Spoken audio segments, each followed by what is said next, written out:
কাশবরের হাতছানিতে ব্রহ্মপুত্রের তীরে ভিড়।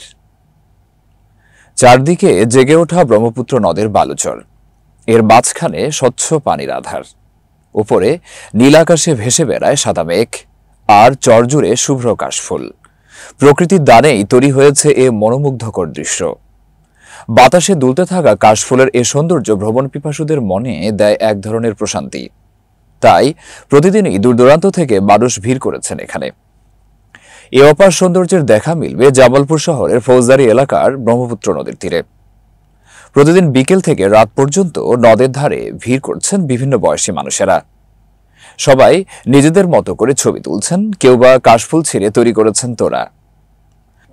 সরজমিনে গিয়ে দেখা যায় শহরের মোড় থেকে শুরু করে নদের তীর পর্যন্ত মানুষের ভিড়।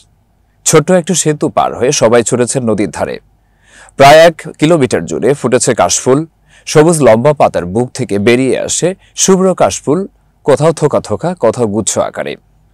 দূর থেকে মনে হবে বালুচর যেন সাদা চাদর বিছানো। হাওয়ায় দুলে ওঠা কাশফুলে মন ভরে যাচ্ছে দর্শনার্থীদের। কাশবরের হাতছানিতে ব্রহ্মপুত্রের তীরে ভিড়।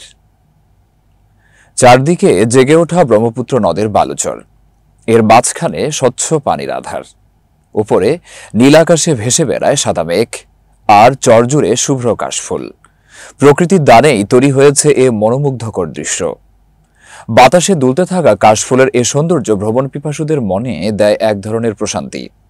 তাই প্রতিদিনই দূরদূরান্ত থেকে মানুষ ভিড় করেছেন এখানে। এ অপার সৌন্দর্যের দেখা মিলবে জামালপুর শহরের ফৌজদারি এলাকার ব্রহ্মপুত্র নদীর তীরে। প্রতিদিন বিকেল থেকে রাত পর্যন্ত নদের ধারে ভিড় করছেন বিভিন্ন বয়সী মানুষেরা। সবাই নিজেদের মতো করে ছবি তুলছেন, কেউ বা কাশফুল ছিঁড়ে তৈরি করেছেন তোড়া।